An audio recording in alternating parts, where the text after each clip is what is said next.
నీ దేవుడు నిన్ను ప్రేమిస్తూ ఉంటే నువ్వెందుకు పనికి మళ్ళీ కక్షపూరిత, మోసపూరిత, స్వార్థపూరిత ప్రేమ కోసం సచ్చి బీపీలు పెంచుకుంటున్నావు?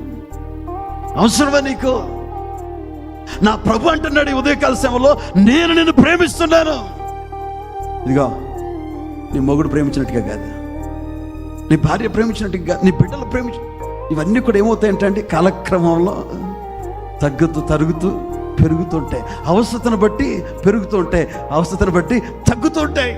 కానీ దేవుని మాట, శాశ్వతమైన ప్రేమతో నేను నిన్ను అంటే, ఎండాకాలం లాగా ఎండిపోతుంది, వర్షాకాలం లాగా ఆ ప్రేమ తడిసి నిన్ను ముద్ద చేయదు, చలికాలం లాగా చలి పెట్టచ్చు. ఏ కాలమైనా ఆయన ప్రేమ మాత్రం శాశ్వతంగా ఉంటుంది. Praise the Lord. కారణం ఏంటో తెలుసా? నువ్వు ఆయనకి ప్రతిష్ఠిత జనం, ఆయనకి స్వకీయ జనం. ఆయనను ప్రతిష్ఠించుకున్నాడు, ఆయనను ఏర్పాటు చేసుకున్నాడు, అందుకనే నిన్ను ప్రేమిస్తున్నాడు.